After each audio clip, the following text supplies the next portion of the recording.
All right, first item we have is adoption of the agenda. Do we have a motion? So moved. And a second? Second. All in favor? Aye.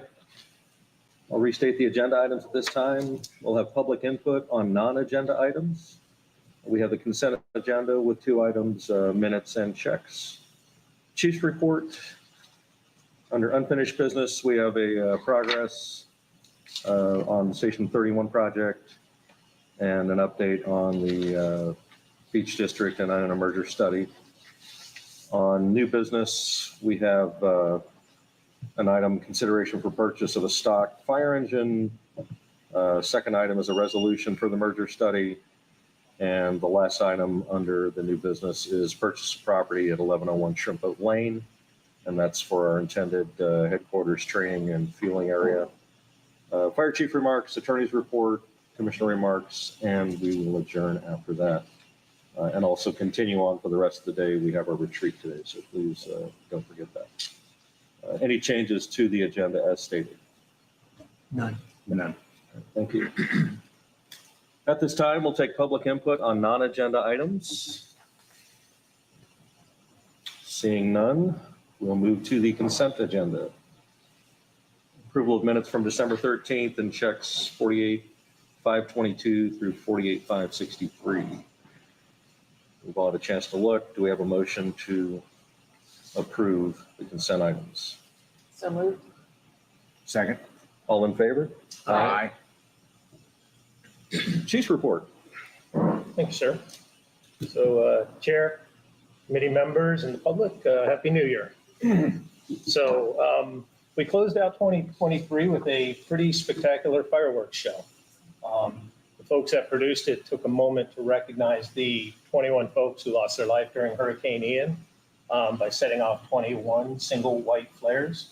And then they took a pause before they got into the show. So it was nice to see that part of it. The show, 17 minutes long, is what I understand is one of the longest or the longest in Beach's history. Heck of a show. But a lot of people down there, seemed like everybody was having a good time. We had our folks on scene just in case anything happened, and I'm pleased to say that we had no calls for service. It was a fairly quiet event. Everybody had a good time. So this month, the town held a Q&A session with the condo board associations across the island. They generously invited us to attend with them and hear from the various concerns from different associations, and also to provide information on behalf of the district about the ways that we're contributing to the community's recovery. We received some valuable feedback on ways for us to improve our service. But I am very proud to report that there was repeated recognition for the way in which our life safety folks are meeting their needs. They specifically called out Christina and Jennifer for their responsiveness on plans and review. And as always, Bill and Chris out in the community, just helping get things done however they can. In finance, we're pleased to welcome our third life safety specialist. He's our replacement for Ben. Ben moved back to North Carolina. Michael Colias comes to us with more than 6 years of experience installing, maintaining, and repairing fire alarm systems. So he's got that public side experience or that private side experience, and in reading plans. And now he's on our side and going to learn inspections and then move into plan review down the road. So we're glad to have him on board. Our auditors completed their on-site testing before the Christmas holiday. We look forward to reviewing their draft audit and plan to invite Jeff Brown, our CTA, to share his findings probably at the February board meeting. And the district continues to work through various FEMA projects. We're very hopeful that we may close many of our projects by midsummer this year. So that's a good chapter to move through. On operations, I did it a little bit different. Normally during the day meetings, we don't do a chief's report, but there were some highlights that I wanted to bring out. So yesterday was the town's public safety committee meeting, and in preparing the data for that, I looked back for 3 years at the December run numbers and call types. And it was interesting. We knew before the storm, you always heard us say that the distribution of calls is about 80% medical, about 20% fire and alarms. For the 2 Decembers that we now have data for after the storm, we're seeing a distribution of about 50-50 between medical calls and then fire-related, fire alarms, elevators, electrical hazards, things of that nature. So we expected our call types would change, and the data is showing it. And the other interesting thing that I thought the data showed was that we were averaging about 300 calls a month for the month of December. And for the last 2 years, we've been running about 130 to 140. So we're seeing from last December till this December, we're not seeing an increase in call volumes just yet. We know they'll come. We're starting to see more people, but it just gives a little bit of reassurance that that 2-year timeline we have for getting the station up and running, that we're not seeing a rapid escalation in calls. So we're still handling our call volume with the units and the stations we have in service.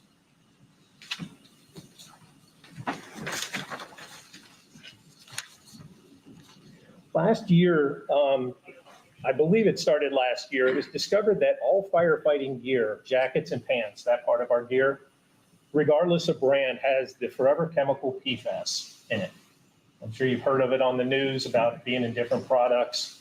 The discovery led the IAFF, the International Association of Firefighters, in conjunction with the International Association of Fire Chiefs, to put out guidance on best practices on how to use the gear until PFAS-free materials become available. Our folks in the field came together and worked collaboratively and put together the information and put out bulletins to our folks on best practices. So that basically includes limiting the use of the gear unless you're going into that, a dangerous or hazardous environment. We have a few folks that are in backup gear and a couple that are using the gear that Miami donated to us after the storm. So we last month were ordering 6 sets of gear to get those newer folks into the same spec we're using now. We were fortunate in that our salesman was on the Christmas break, and by the time he got back, PFAS-free materials are now available. So we are ordering those first 6 sets. It'll be some of the first sets that are coming out with that new material. And because we're using a new manufacturer and a different spec that the committee put together, we're going to get those 6 people in this gear, use it for a few months, see what's good, what's not, tweak the spec if we need to, and then continue with our full change-out program that we had started when we did the gear about 5 years ago. So we're excited that that new material is available, and we will not have to put out money for a whole bunch of gear that has the PFAS in it. So during the hurricane, we lost some of our air packs due to flooding. Some of them were on the engine in the ambulance, some were in Station 31. These air packs are sealed, and in a life and death situation can even work underwater for a short period of time in shallow waters. If that happens, they have to be taken out of service, serviced, and recertified. But I say that because they're sealed fairly well. Anyway, some of the packs at Station 31 were lost, and some of them we were able to put with the manufacturer to service and recertify. Ultimately, at the end of the day, when we bought the packs back in 2014, we started with a quantity of 27. We're left today with 17 working air packs. We're starting to see more repairs in them. So in the coming months, we're going to pick up a few air packs to get our quantity up to about 20. We need 12 to operate day to day on our frontline units, up to 12. And with a few that we're seeing 1 or 2 out at a time for repairs, we're going to go ahead and pick up these extra ones and build up our numbers a bit. We do have it in the schedule for replacement a few years from now, and we may talk about moving that schedule up. But for now, we're going to bring our quantity up to about 20 on those air packs.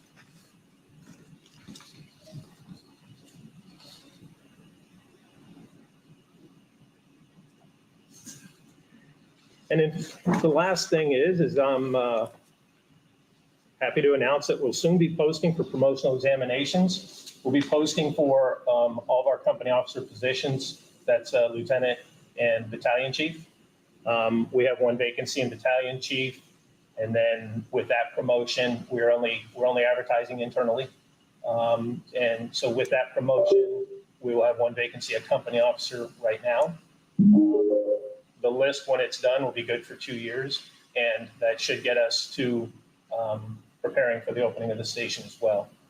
So right now we have 8 drivers, and we have 6 driver spots each day. So we're good on that position until we get closer to opening the station, and then we'll have to give an engineer test to create a new list. And then the last thing is I'd like to recognize some December anniversaries. We have Battalion Chief Terry Brunson has 23 years of service. Lieutenant Sean Jensen with 15 years. Engineer Paul Russell also has 15 years. Life Safety Specialist William Genevrino. Bill has 11 years. Firefighter Sophie DeClerc, 2 years. Firefighter Jesse Miranda has 2 years. And firefighter Brandon Puhal has 2 years. That is my chief. Thank you, Chief. I have a couple questions. Yes, sir. On the bunker here, Yes. everybody's been measured and we're going to get 6 right away. Yes.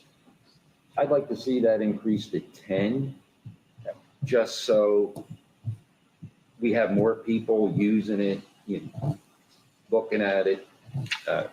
You've told me that now when we're going on fire alarms, they don't put on their gear until they get there because of The material. PFAS. That's correct. Well, it's necessary, I guess. Right. But it seems that's a delay because when you get there, then you put on your gear, then you put on your air pack, then you go. Whereas it's my experience that you put everything on the way. So when you get off the engine, all you got to do is grab your tools or your hose or whatever it is. And as far as testing it, I totally agree, but I don't think we need a couple months. If the gear we get fits and they're happy with it, Mhm. I think we should buy it. And for people like the first 6, they're using gear that's not theirs. So will they have a second set of turnout gear? So, When we first order, right. all the old stuff will be their backup gear, but that's the stuff we don't want to wear. So I'd like to see the time frame, if we can, if the manufacturer can, to get our people out of the old gear and in new. And everybody would have a bag, I would hope, with their name on it. So you're not unzipping it, looking, is this mine? No, it's hers. Where's mine? And then on the air packs, the ones we do have now, they have been totally recertified by the factory trained technician. Yes. Yeah, it's Scott Safety that through MES, it's a Scott Safety technician that comes down and works on the packs. In years past, departments would work on their own packs and, and bench test them and everything else. And it's just, we use third-party services to test our hose, our fire pumps, and all of our air packs are done as well. I'm pleased to see that we're moving forward with promotions. You all know you're all short-staffed. I think you all need help. I would like us to move forward because not only did the storm wash away all of the structures and lives, it also washed away our plans, our replacement plans. We didn't plan on buying a new fire engine for a while. I would like to have staff consider hiring an HR director so we can start to move forward. And I think something will be very beneficial will be to have a 40-hour training chief because the crews want to go out and train, but they're all doing it on their own. So you have 6 crews doing their way. Whereas if we could have one dedicated person, which we were looking at staffing before the storm, I think it'd be helpful for moving forward and using the gear, using their air packs. It's best that if if these old packs are going to fail, I'd rather it be failing when they're trained, not when they're 100 feet in some structure and it goes out, because you can only hold your breath for so long. Now, I know we had the buddy breathing and all that, but, a failure of an air pack is bad. That's all. Thank you. I'd like to add to that if I could. I'm personally for the evaluation period on the bunker gear. If 10 sets makes more sense, then that probably exposes us to more time with a few additional sets. And I think a few months is necessary. With the volume of calls and the way our shifts work, I don't see how we can do an evaluation in a few weeks between time off and training and all the other things. And it's a huge investment. We want the best gear we can afford to give our firefighters to keep them as safe as possible. And that's what this PFAS issue created, was the entire cancer issue, which is now, under most of the coverages with the state. I think it's our due diligence to really look at closely, is this the gear that makes our folks happy and protects them as highest levels we could possibly offer? On the air packs, if they're certified and usable, what's the failure rate, I guess, on air packs in general? But yeah, that's what I was going to say. I mean, the air packs are coming out of service on daily checks for different reasons. So they get checked every single morning. We have had no failures in the field on calls. And is a failure typically a no air supply or a full air supply unregulated? It's typically not an air supply or pressure. It's usually something in the electronics. It's a bad seal. You'll turn it on, you'll hear it leaking. So but we have 1 hour bottles. They have 5,500 pounds of air in them. They have a lot of volume. So we're typically not seeing the packs that won't flow air. Okay. It's the personal alarms on them. It's different electronic issues and things of that nature that we're seeing more of. The regulators disconnect. They're on a quick connect. Mm-hmm. So the regulators are readily available if one needs to be traded out. Okay. And then I have. If I felt like we had any unsafe air packs on the shelf, they would be on the shelf. Yeah, I have no doubt. And the last question on our turnout gear practice on response to alarms: if they get an alarm with smoke or flame showing, do they bunker up at the station and go? Correct. Yeah. So that's one of the things. So a lot of conversations happened with the folks on the floor and the DVPs and ourselves as we evaluated the safety bulletins and how far do you go with the call types. And we really wanted to give as much discretion as possible. But one of the conversations about do we dress on fire alarms or not, most fire alarms, when all you get is the fire alarm, typically you're not getting people a fully involved fire when you show up. A fire alarm with a fire typically will be smoke alarms, water flow, and a water flow is getting multiple units, whereas smoke alarm's only getting one truck anyway. Because of the refinement of the way the dispatch center works, calls will come in and it'll be a fire alarm, but it can be many different types of fire alarms. And if there's typically smoke or fire showing and you have any life hazard, it's followed up by a bunch of phone calls. So, and anything in the notes, anything beyond that, any kind of smoke or flame is going to trigger it to a structure fire regression.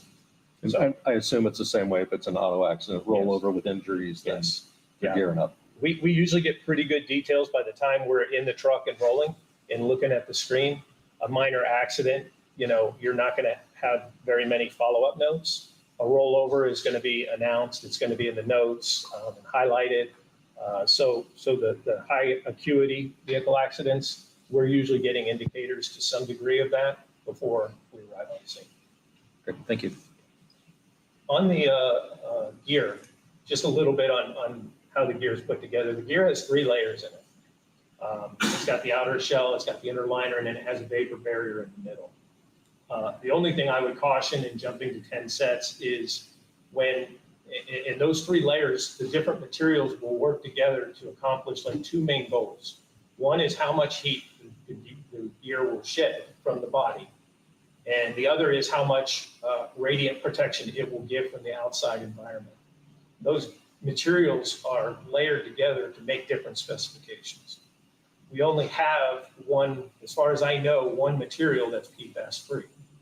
So our gear, these 6 sets, will be modified, the vapor barrier, and it does change those, the THC and the TCL levels, I think, slightly lower than the spec we had built.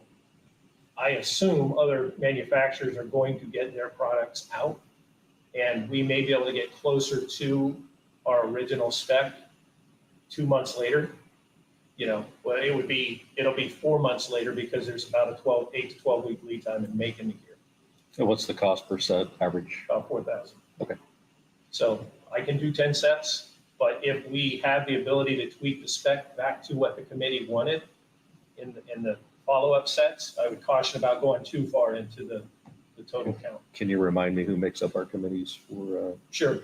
Lieutenant Hartman leads the committee, and he's got some other folks on it. I can't remember who all sat on it, but Lieutenant Hartman and Chief Grove were the ones who were really leading the charge. And the line folks are involved in their. It is the yeah, line yeah, folks. okay. Yeah, so Great. we work with them to the extent that we get the vendors involved, and then you know, we plead with Jane for money.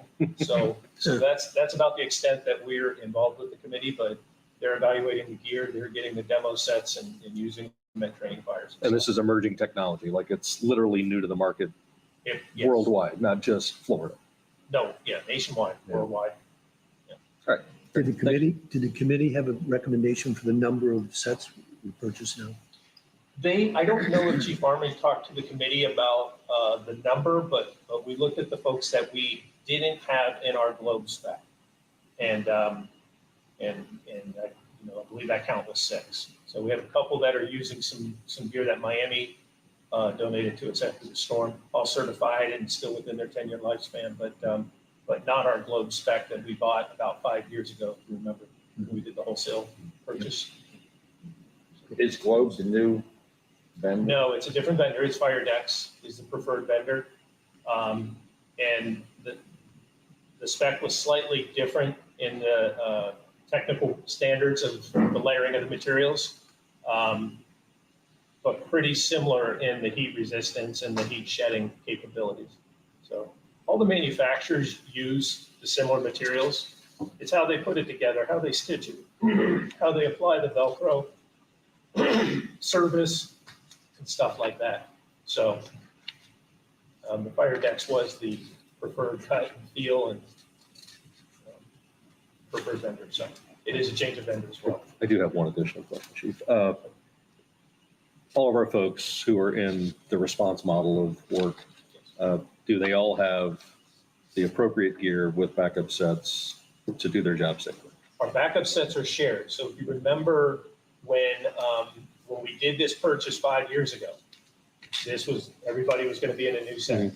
And then we had probably about 2/3 of the frontline sets were good to keep and use as backup. Okay. So we didn't have a wholesale backup set for everybody. This purchase was supposed to be a year ago, and was delayed obviously because of the storm. So this was to be the backup set where everybody had a primary and a backup. So no, they share backup sets as they have a fire and while they watch theirs and get back in service. You anticipate within a year we'll have everybody completely outfitted with full sets and backups? Or would it be a little longer?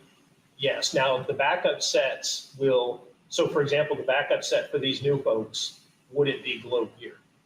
So we would have to buy them 2 sets in order for everybody to be in Globe or newer.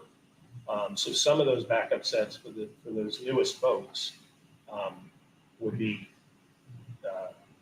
older gear. I think we had Lion before we did the Globe. Okay. So they might be in that older gear. But the backup sets won't be on the shelf if they're past 10 years old. Right.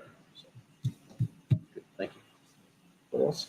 I feel the same way. You got to give them enough time to rotate them through some calls because we just don't have a ton of volume Yep. calls. But I'd like them to at least see a fire in them or something like that Right. to give it enough time to really make sure that's what they like. And then what if in a month or two something else comes out and it's actually even nicer?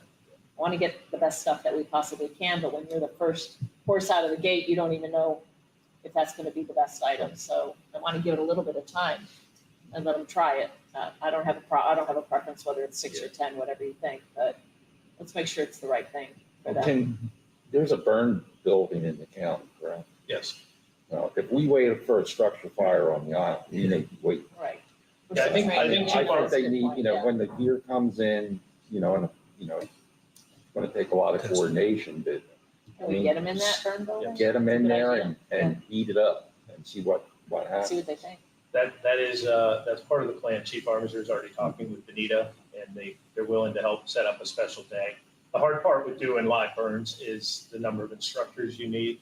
The ratio is 1 to 2 or 1 to 3, I believe. So it takes a lot of instructors to make it happen, but I don't know if it'll hit on one of our quarterly co-ops that will be a live burn. If it doesn't, our intent is to get them some heat before, we say yes or no. Okay, good. Awesome. Anybody else? This whole issue is all about employee safety. There isn't anything more important, really. So, I know there could be differences of opinion as to what's the best course of action to accomplish that. And, my career was a law enforcement career, so I'm not in a position to provide the kind of insight that possibly Commissioners Fleming can. But I know one thing, as a law enforcement officer, it was really important to me that I had the best equipment and that I felt like the agency was doing everything it could to protect my safety to the degree that it could. So I'm presuming, based on the conversations so far, that you're communicating with your troops about this, because I don't want one of them to think that this agency is not doing everything it can to provide for their safety. So I would encourage you to have those conversations, if you haven't already, to make sure that the plan that you're laying out, whether it's 6, whether it's 10, whether it's this item or that item, how we're going to use those when they get them in here to determine whether or not they're going to meet our standards, whether or not we're seeing something better coming down the road, that we're a little hesitant to just buy in on the first item that pops up. To do everything we can to assure our employees that we're doing everything possible to protect them. The gear that we're in, the community funds our safety gear appropriately. And by that, I've seen different specs over the years. I've worked on specs when budgets were tight, and there are differences. We are in, if you laid out all the materials and said, this is the baseline set and it doesn't get any better than this, we're real close to it doesn't get any better than this. The community funds high quality gear and people are safe. Commissioner Fleming can tell you sometimes a lot of the conversations now are about, is the gear too thermally insulating? Because the fail point is your face mask. So when we used to do this and we didn't have hoods, our indicator was when our ears were burning. And now it's a good problem to have, but it's a different problem because you can find yourself in an environment that you shouldn't be leaving, and you're insulated from those factors, and you have to be aware in different ways of what you're involved in. So You can step into someplace you shouldn't be and you don't know it until it's maybe too late because something's going to fail catastrophically. that's right. You start seeing your mask lens change, and when that fails in that first breath, and you're done. Right. So it's a good problem to have, but it's a different type of problem. Okay. And our people are well insulated. Great. Larry, anything? Just the cost differential between 6 and 10 is negligible. Make the best We have the decision. funds for all 40 cents. I know. So So it's just a matter of making sure the spec is get dialed in. the right equipment. Right. I agree. Good conversation. Thanks, everybody. Appreciate it. Unfinished business. Item A, progress on Station 31. So Station 31 is coming along. Been working with the architect. The first iteration from them had the elevations, kind of had all the living area about 4 feet. I'm trying to get call the roadway out front 4 feet high. We're trying to get the garages to 8 feet high, and they were working on a 12-foot elevation for the living area. I've gone back and I know the living area, we've been working with the town floodplain manager because our specs require us to have 12 feet to the bottom of the tie beam and then the floor and everything else. So we've been working on elevations, and I have a meeting today at 3 with the architects to follow up on that, to lay out the ideas of where we're at with elevations, and then the design can continue from there, but it is moving forward. How do we tackle the elevation for the bay? Are we going to have to bring in fill? We will have to bring in fill. It's one of the things I've been thinking about. And when we get our contracts in place with our contractor, possibly going ahead and when we strip that site, maybe get a demolition permit to go ahead and strip the site. And I've seen some of the other locations around here where they've been grinding the stone and possibly grind that for fill in the areas outside the station. But yes, we are going to try and raise the parking for the firefighters. I'd like to get that up above 7 feet. And so with some underbuilding parking, and then of course 8 foot at the bays and the back doors and stuff. Right. So they're personal vehicles. It takes a pretty significant storm to get 4 feet of water over the road, 3 to 4 feet of water over the road. And we're leaving the island in that type of storm anyway. Right, we wouldn't be here. True. But in a Cat 1 type storm, if we stay, their personal vehicles will be protected. We won't have to evacuate them. So it is going to take some fill. It is. Chief, how many square feet do we anticipate the station to be? I think it's going to come out around 10,000, give or take, What's maybe a the little more. cost now? Did it hit $700 a foot yet? Yeah, I mean, the architect is saying 700 to 800 a foot. I'm thinking it's going to be 850. So when we were working with FEMA and getting pricing for different stations, the two most current ones that had GMPs or guaranteed prices locked in were averaging 705 a foot. And that was, a year ago. But they were not island stations. They were not elevated with a whole bunch of fill. So this one has a little more detail to it, a little more complicated. In the overall design of this station, I'd like us to discuss it. I know Chief Kraus, he was one of the people who got our 9/11. Yes. That was the best place for it at the time. With us building this new station, and at 33, they're on a side street. If it doesn't cost a lot, I'd like to see that memorial move in front of the new station, because it's very impressive. For a small town to have that is pretty much unheard of. Most places have a couple pieces of steel. And also, I was looking at it a couple days, last month, I guess. They have memorial bricks, and most of them are blank. If we did move it, I think we could get the word out. People would buy them, and then we donate that money to somebody. Just for thought. We're going to have a very nice station. That, I think, would really set it off. One of the goals is to have the doors up and the people want to come and, the kids climb all over the fire trucks. Have lots of the stuff to give them.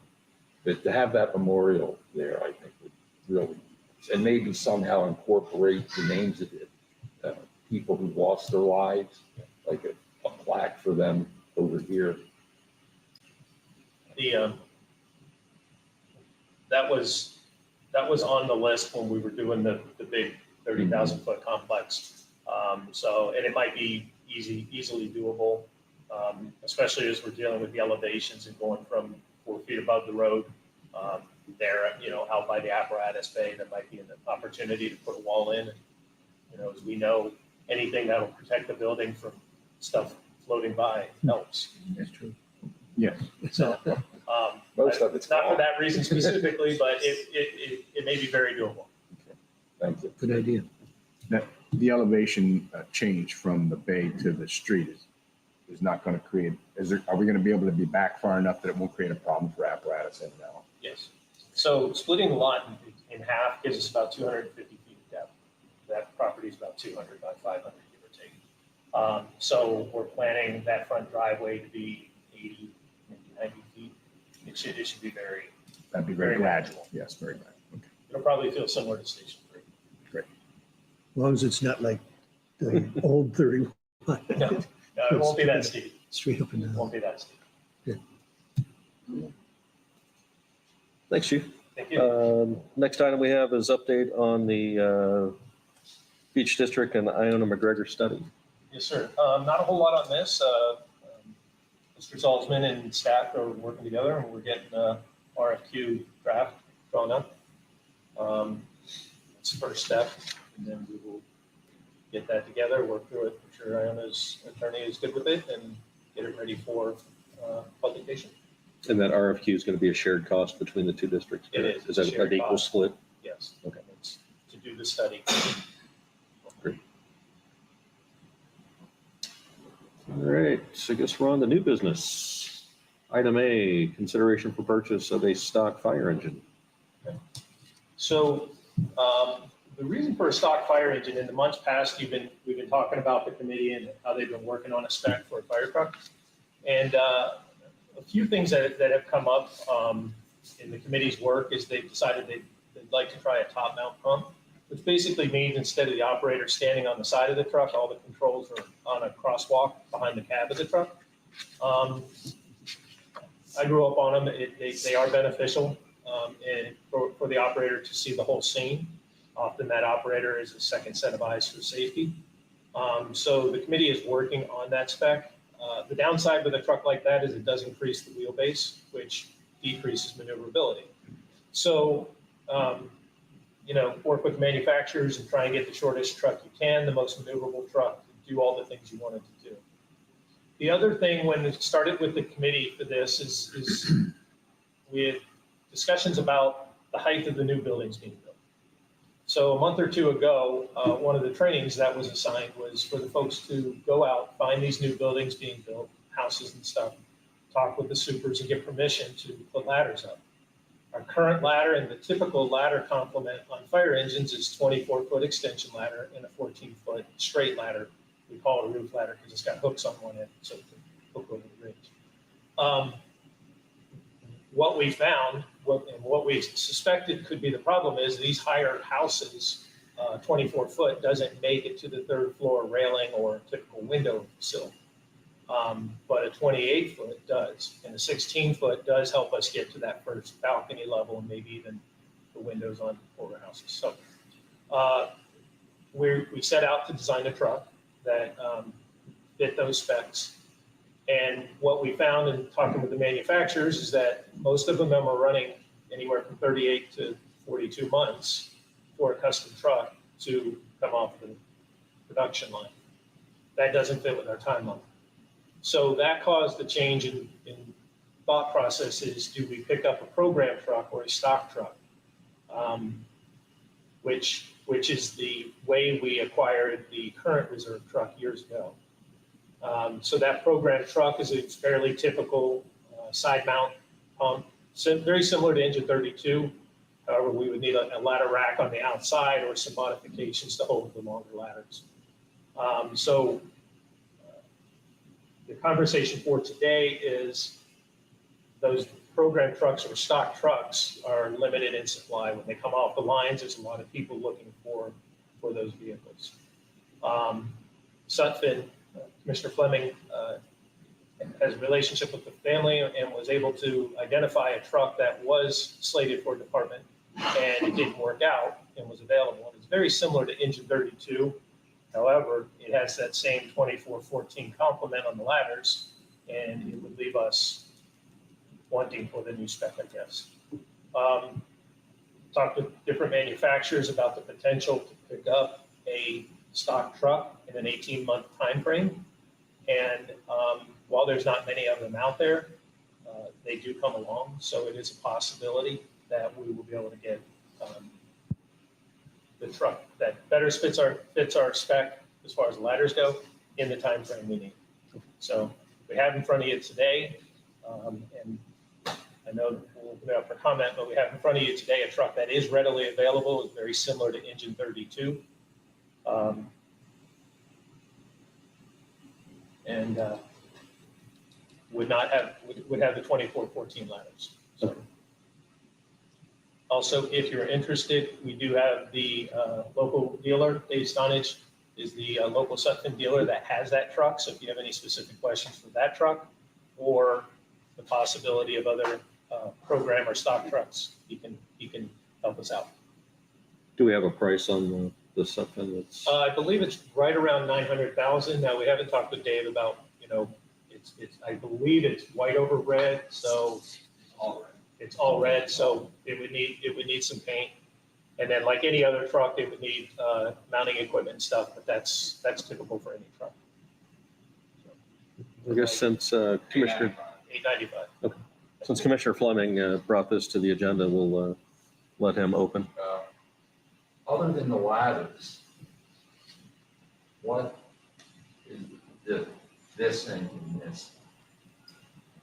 The committee was, yeah, so, Very top. right, it's not a top mount. The committee, some of the other specs that the committee was working towards was, there's a push in the industry to run all your hoses off the back of the truck, which means the hoses that come off of both sides, everything moves to the back. And then in order to do that, you typically design the truck with a different shaped tank so you can lower the hose bed. So this truck would have the higher hose bed like engine 32 has. So either if we did this truck, either this truck or engine 32 would ultimately become our reserve. But those are some of the other specifications that it would meet. I mean, Dave could answer this specifically. I don't believe that any stock truck is going to have a 28-foot ladder because nobody carries it. I mean, the industry standard, as far as I know, is 24 and 14. Now, and I disagree with you have to have a 28. If you put up the 24 and if you're short, well, then another fire. But once that ladder's up, the firefighter goes back to the engine. They get the one with the hooks. He climbs up the ladder and he puts it where it needs to go. Now, it's a little tricky, and the people on that first story balcony will be frightened. But if it's hot up there, they're coming over the rail and they're going to grab a hold of that ladder and there'll be a firefighter up there to help. So, and plus this engine has 30% more water than anything we currently have. I believe 750 is on 32. This one has 1,000. And for safety, that'll give you a couple more minutes. Which, I mean, 1,000 gallons is a lot. I mean, when I first started, we had 150, and that was like a minute. And we were mandated to use the small nozzle, so the next crew gets the big nozzle. Well, there was nobody. Like, if I'm going in there, I want the big one. And that was about half of it.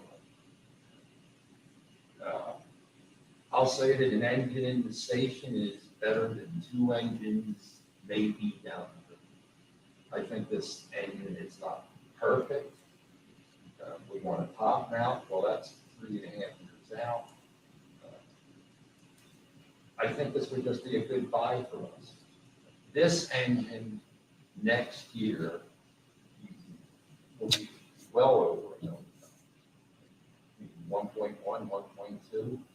In the money we would not spend, this current engine could be totally outfitted with all brand new equipment. Because everything you have on 31, basically, it's all gas. New nozzles, new air packs, new everything. And I think it would be beneficial to the taxpayer to have something that, it's true, we don't need it yet, but we have to have something to put in U-31 other than a Chiefs car and embedded. And we just don't know. We definitely will not get this engine stuck. And we'll still have the problem with the ladders, which personally I don't think is. We do have a ladder. people on the route don't like that. They could be first in the line. I mean, it could. And and either Benita or Iona are coming, they're bringing however many people down the line. So I just think it's good for the people who are watching us. The state, the feds, who gave you all this money? What are you doing? When are you going to start doing something? Because they're out there, they're down the road, and they got their eye on us. That's why we're doing the study. That it would show them, we're promoted. Hopefully we're higher. We're done with recovery. Now we're moving forward, and this is what we're doing. And this would show the community, the politicians, and the others in Benita. You're not coming after us to save money, because it's not the point. We're a good organization. We're getting our best gear.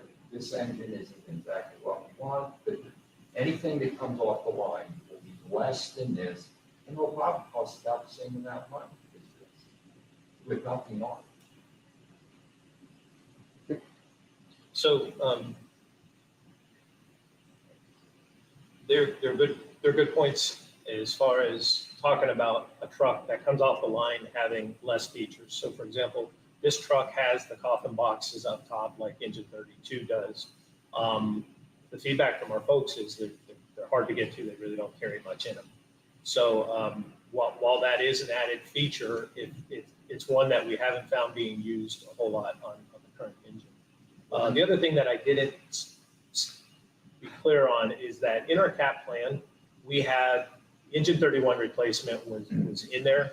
Our current cap plan calls for our big vehicles, our engines and our ladders, to be funded at 20% cash, 80% financed. Now, even before Chief Martin left and before the storm, we were talking about if that was the right thing to do for the engines, or if we should be saving up and paying for them when we buy them. I tell you that because the insurance money that we received for engine 31, plus the savings in the cap plan that we've been accruing, we have the money to buy this truck outright. So one of the things we're looking at doing is this truck was slated to be bought this year, and we pushed, actually last year, and we pushed it out because we didn't want to have to build it for that steep ramp at 1. We were pushing it out to be with the new station. So we've been moving this truck along in the cap plan. Behind it is the replacement for the reserve engine. So what this allows us to do by moving this stock truck into purchase now is allows our committee to continue. That's the top mount truck with the low hose bed and the ladders. They can keep working on that. We know it's going to take 3 to 4 years to be manufactured, but we'll have that timeline because we'll have this other truck in service. So this doesn't take away from the committee's work. This is actually us committing, later in the year, I'll be coming to you when we get that spec refined and asking for permission to order that truck as well with a payment due when it's finished being manufactured. So I just want to make sure to get that information out so you understand that the committee will still keep working towards that Are they next ideal truck. Are they nearing completion of the spec or the next new one? Yeah, they're getting close on it. We're working on our options for how to get the maneuverability and, possibly get them to drive some different trucks that are in service in different areas so that we can see if they're going to be maneuverable enough. So. What, may I? That's good. So the new Station 31, what equipment is slated to be in there? Is the ladder truck and an engine going to be in there?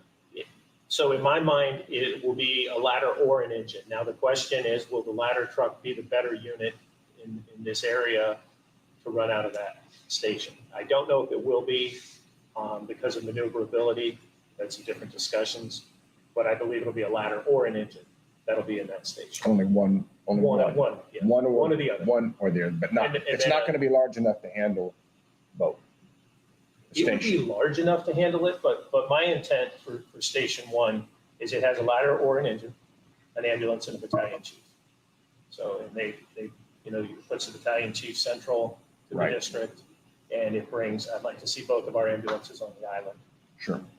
We can run out to the other areas from Okay.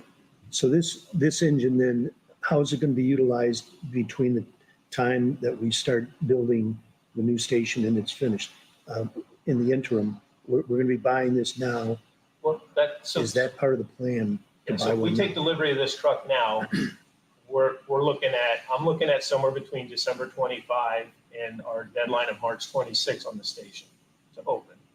So that's why my time frame is looking at about June to have a truck in district so the folks can train on it and get ready for the new station.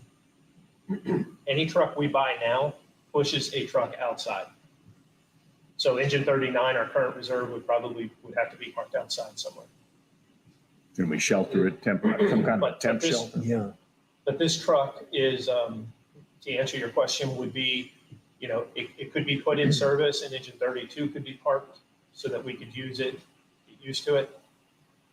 We could rotate the two out to balance out mileage and stuff like that. But either that truck or engine 32 would be in service. Excuse me. Isn't there room behind the Lee County ambulance for an engine? I mean, 'cause that's where the Jacksonville engine is. There may be. I know it'll be very tight there if it fits, but that is one of my concerns about, putting another piece of apparatus in the fleet right now. Jackie? Just listening because I'm concerned about leaving one outdoors. Wondering about the time value of money. Is it better to spend it now and have it on hand? Or is it better to take the money and let it earn the higher rate of interest right now? That's gonna make up for the more expensive engine in 3 or 6 months. I don't think you can go wrong either way right now. We luckily have equipment. So I'm still listening. I want to know what the committee thinks. What does the committee want to do? What are they saying? The committee is working on their spec. Now, we have Ryan here from the committee. He's just started on it, but the committee's working on their spec. As far as getting a current truck, what we're trying to do is take their specifications and do as much as we can with a stock truck. So if you want, if Dave can kind of explain what the stock program looks like for Sutton, it might give a little bit of perspective of what our options might be over the next 18 months. Would there be another stock truck down the road? Well, Similar. he can speak for Sutton. So I wasn't aware because we haven't done a truck in a couple of years, but over the last couple of years, the Sutton factory has tripled, 60 to 180,000 feet. So their capacity is changing, they're growing. And then some of the other vendors out there that we've talked to, they have program trucks that come off the line every month. But they get bought up quickly. Before Dave speaks, Mhm. I'd like for engineer,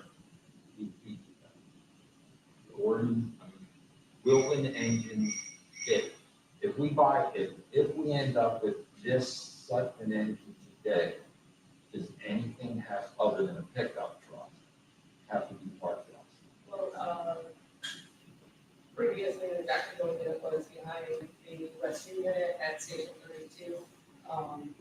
With the moving in and out, we know that might be an issue, but behind the battalion chief, which could flip-flop base easily, the engine could also fit on over there. So there is room in Station 32 for an engine to fit. We have a Trevor's vehicle and a pickup truck in those 2 bays. So either one of those two vehicles could move outside. We've had an extra engine in there before, so I don't, know why we couldn't get another one in those bays, just since I'm already talking.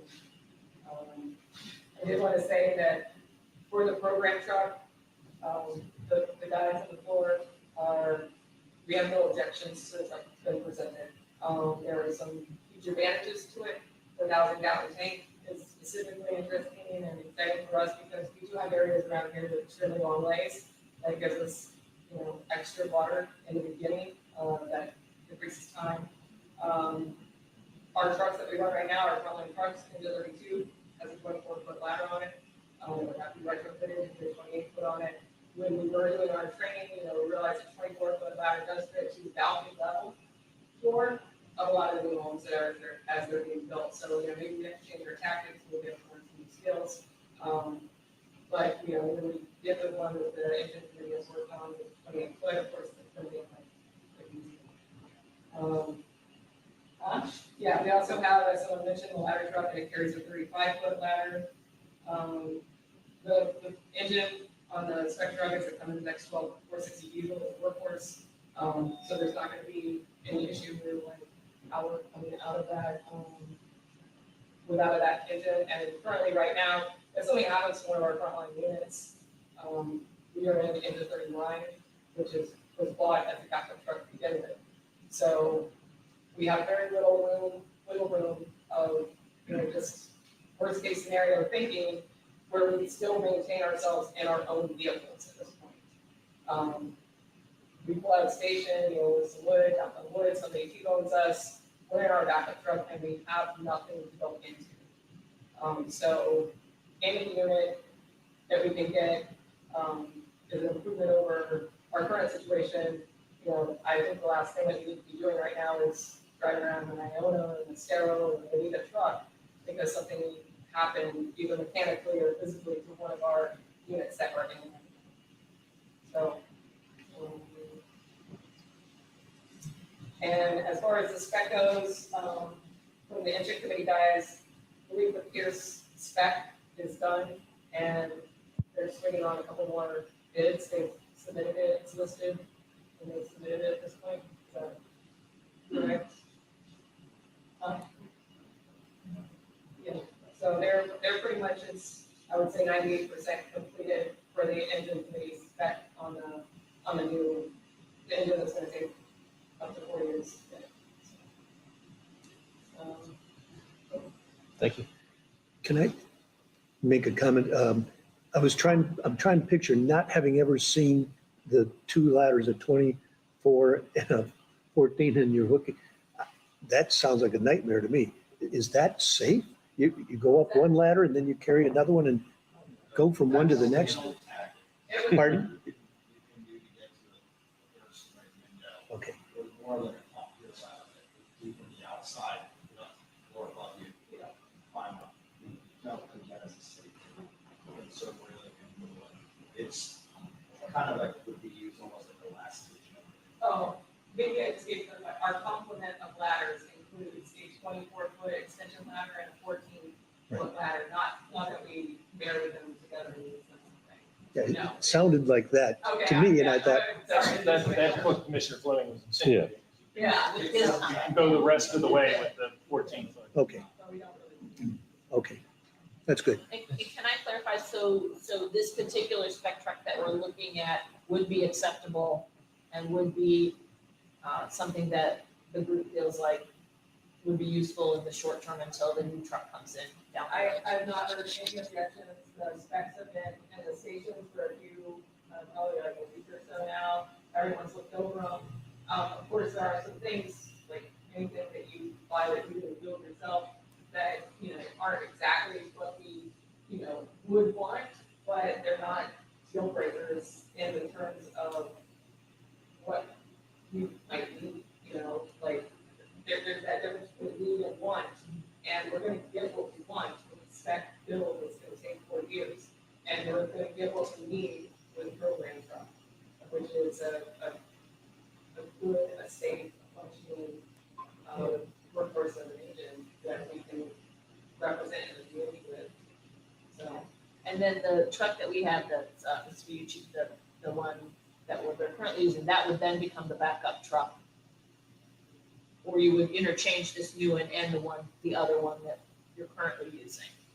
We could do it a number of ways. It could be delivered and parked until the station opens. I mean, we would train on it, obviously, to get ready for the station. We could train on it early, put it in service, park the other frontline truck, put some miles on the new one. And it will, And then when we get the new truck that they're building, then the truck that we currently have would be sold off or whatever. 39.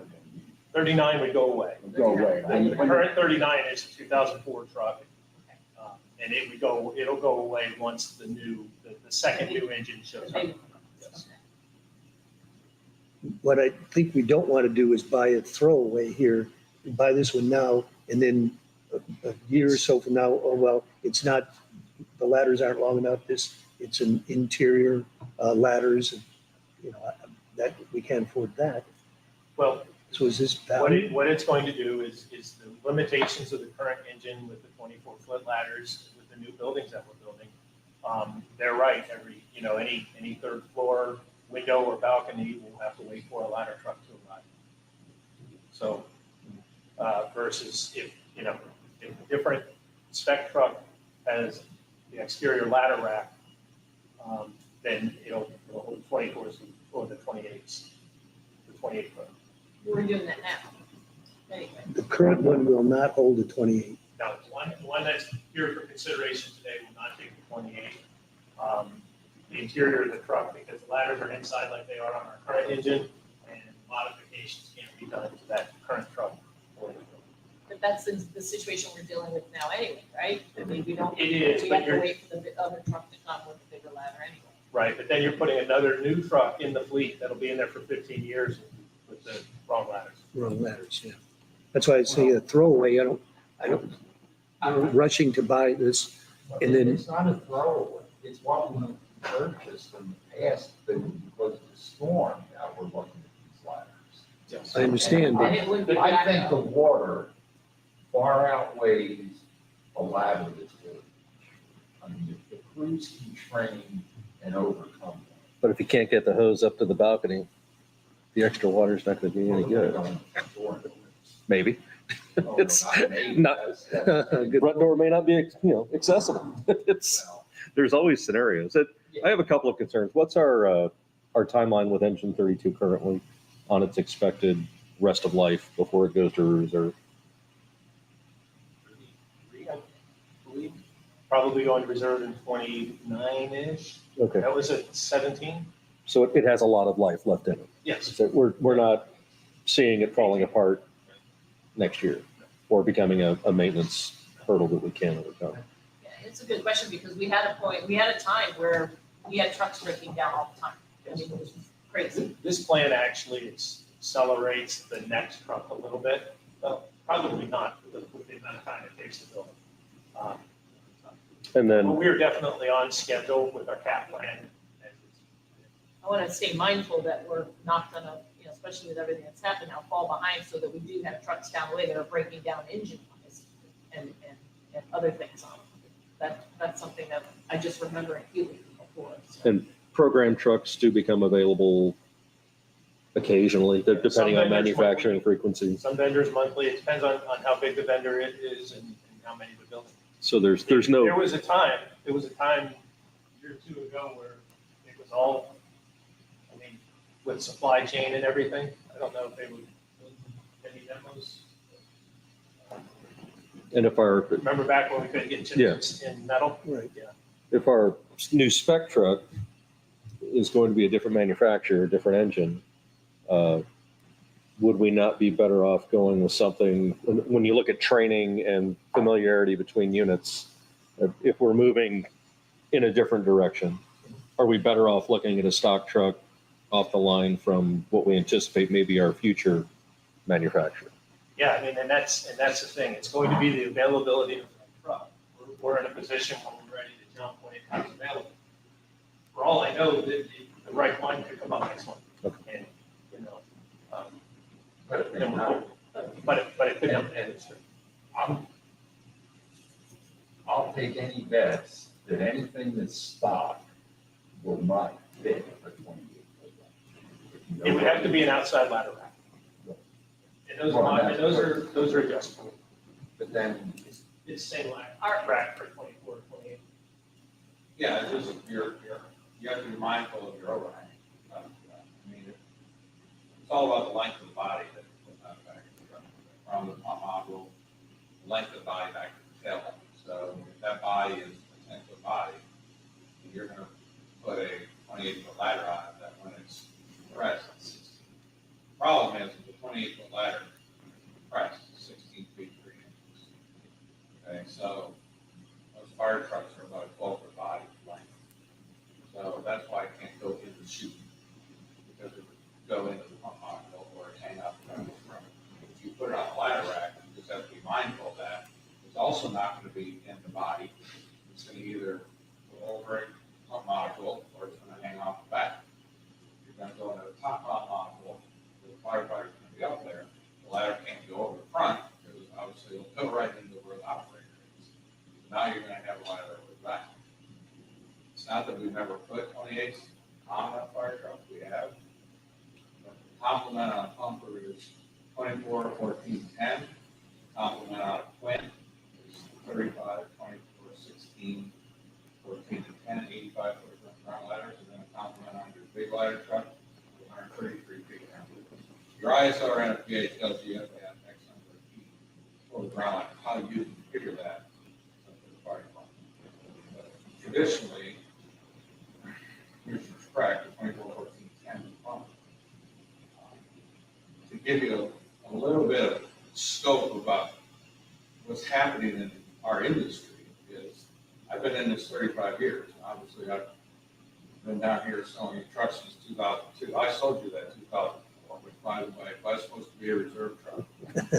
It didn't stay in a reserve very long. It became frontline a couple of years later. But I would never, after 35 years of being in business, I would never have thought that, A, I would tell you that it would take us 42 months to build your truck. I couldn't even imagine that. And B, I will tell you that trucks have went up in price over the last little over 2 years, went up almost 50%.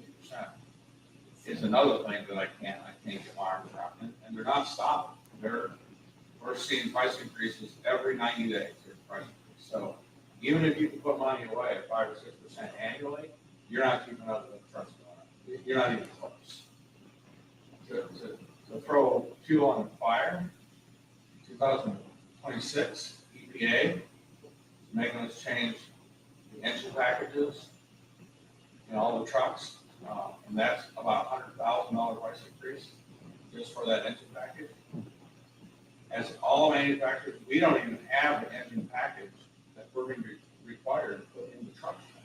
So we haven't even put this engine in to see if we're going to have to change our cabs. All the DEP or diesel exhaust fluid and all the after treatment that goes on the truck. We don't know what that's going to look like yet. We do know that comes with solos that you're going to have 2 alternators now in your truck, one for your 12-volt system and one just for the after treatment. It's going to be run on 48 volts. We know that's going to happen. This comes out of full system. So because we're 42 months out, we're past that January 26th issue. So that means that trucks we're pricing today, they're actually, if you look at most contracts that you're going to receive, the manufacturers are not going to give you a solid price. And I know you're not going to like that, but we don't know if this engine package, we're guessing at what this engine package is going to be, and it's just not us, it's every manufacturer. But I've seen, because we represent more than one manufacturer, so I can already tell you that there isn't a manufacturer out there right now that's not putting a clause in the contract that's going to tell you that if the CPA package or NFPA changes, which NFPA just changed January 1st. So thank you, NFPA, but they just had another 15,000 customers. Now they're requiring electronic stability control. You have to have whether the truck passes or not. All this stuff is unknown to the manufacturer, and they can't have a crystal ball that's 3 years from now to tell you what that price is going to be. I don't know if you tried to buy an ambulance lately, but our ambulance side, they won't even think about giving you a price on an ambulance and hold to it. It's just not going to happen. Something did expand, and we do have stock units that we're going to, Southern's going to build. I can't tell you the time frame that they're going to come out in. And they're meeting today, actually they're meeting this afternoon on a program truck. They're going to offer probably 3 body configurations of that truck. I can't tell you what the 3 bodies is. I brought brought some drawings of trucks that have been program models in the past. I don't know which one of them are gonna be one of our programs, but I can tell you that any stock truck that you buy, whether it's from us, from a Rev product, a Pierce product, it's going to be a limited option truck. You're not gonna be able to, I'm talking about a stock truck, not the one you're working on a spec for, that you're willing to wait 4 years for. I'm talking about a stock truck that's gonna come off the line. Every manufacturer is building a limited option truck because that's where our backlog is. When you start adding all these options to the trucks, we're still having a supply chain issue. No matter what the news or TV's telling you, there is still a supply chain issue. So they're gonna build a low content truck.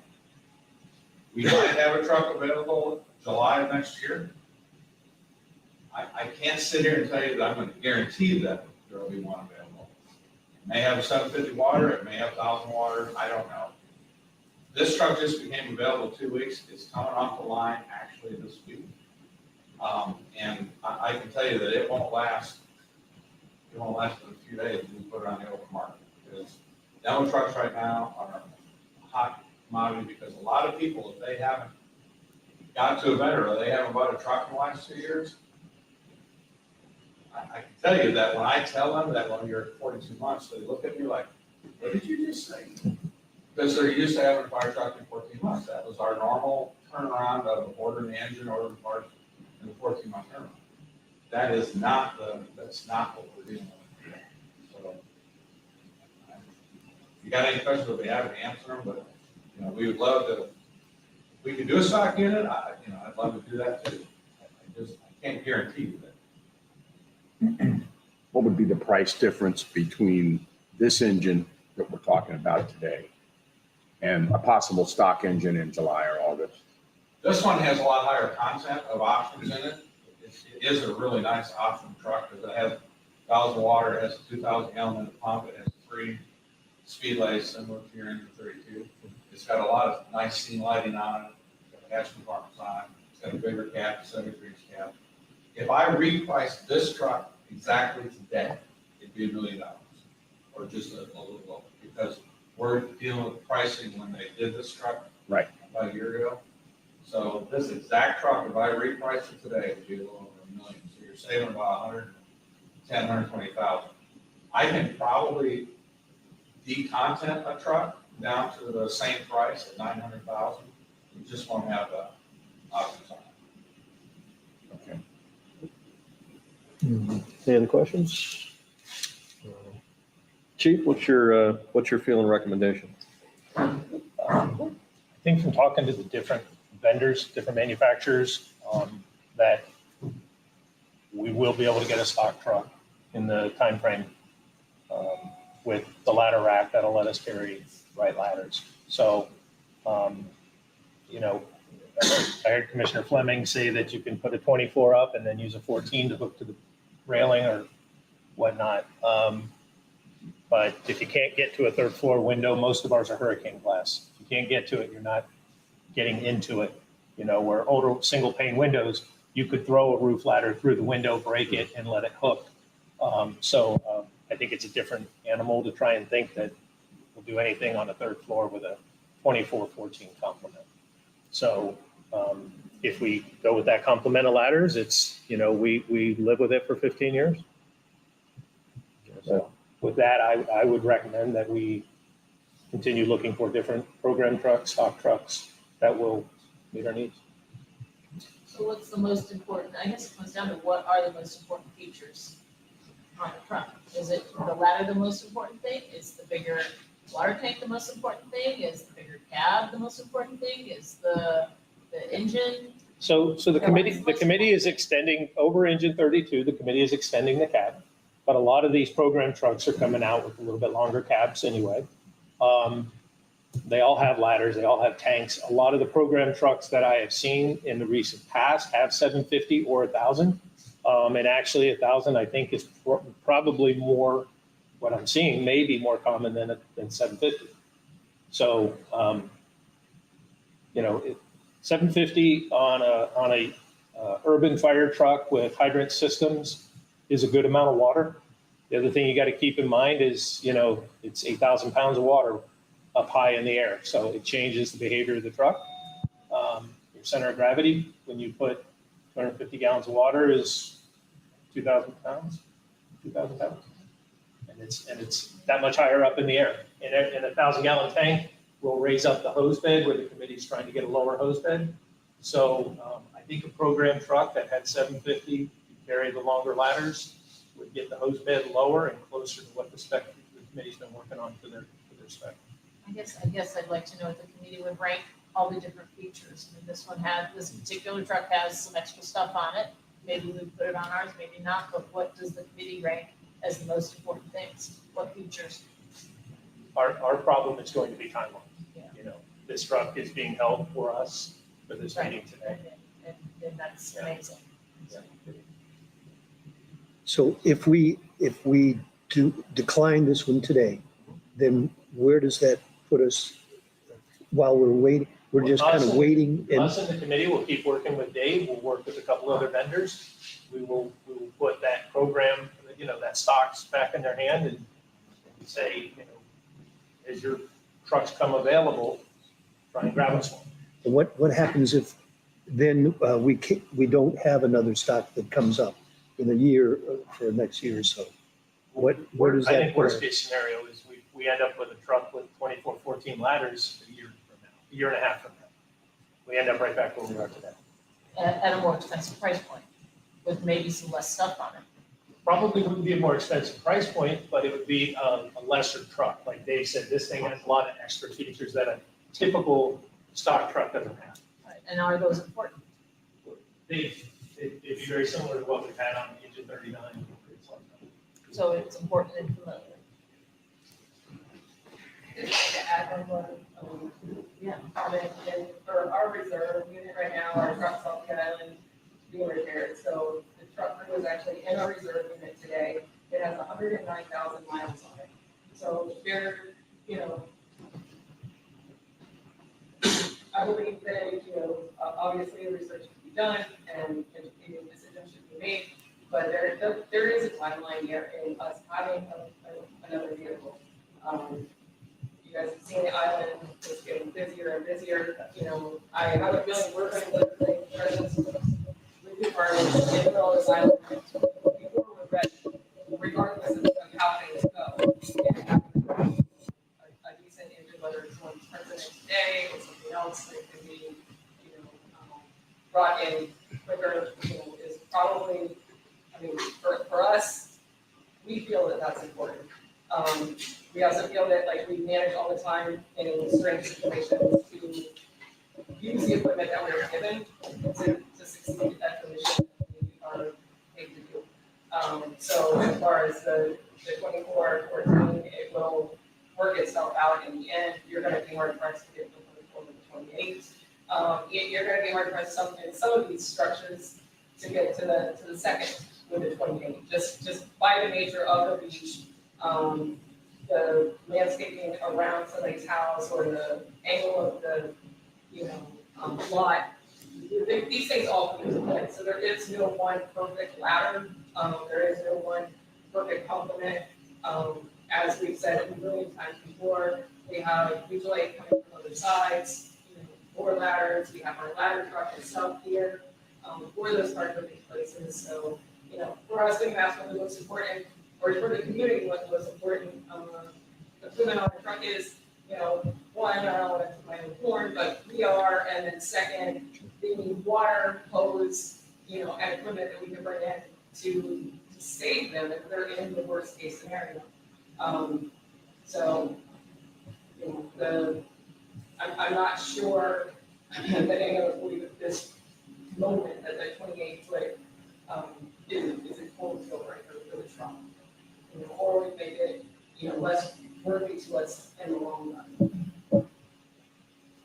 Thank you. For me, the worst case scenario would be to pass on it and then end up with the same thing that has less on it than this one even does. I For more money. greater price. For more I money. agree with you, Jen.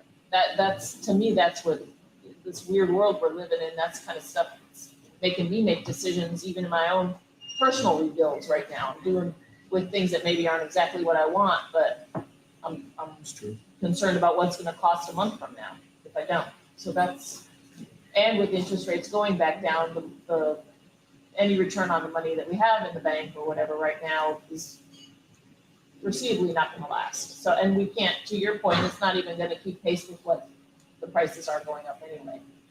That's my biggest concern with that, and the fact that Jennifer makes a good point. They're dealing with a lot of equipment right now that they have that isn't top of the line anything.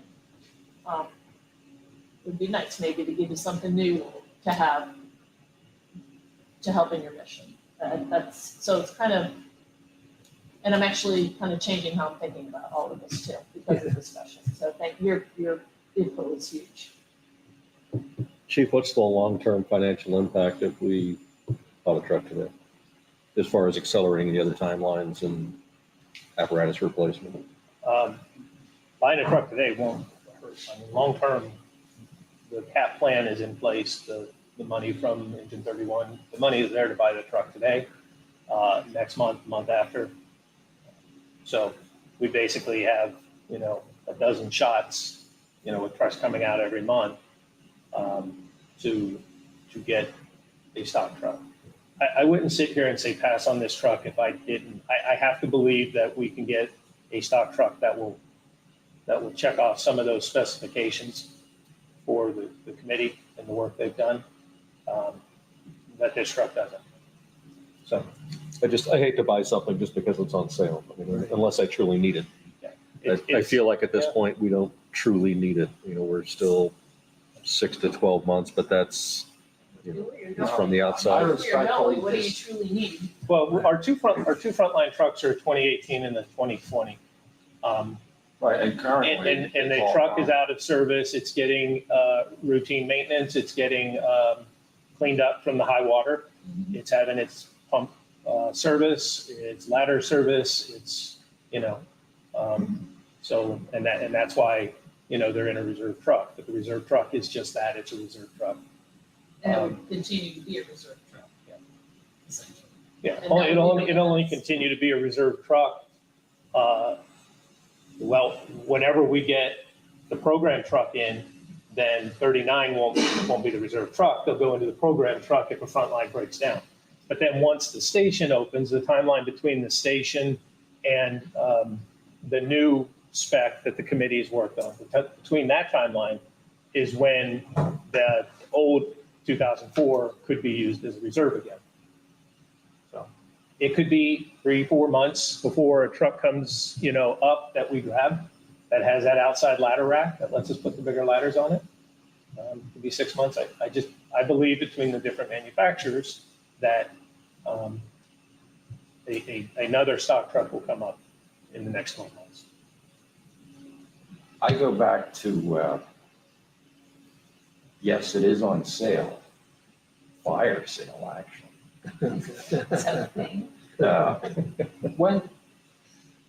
When is the last time, and it doesn't mean it may be happening right now. When's the last time we made a ladder rescue?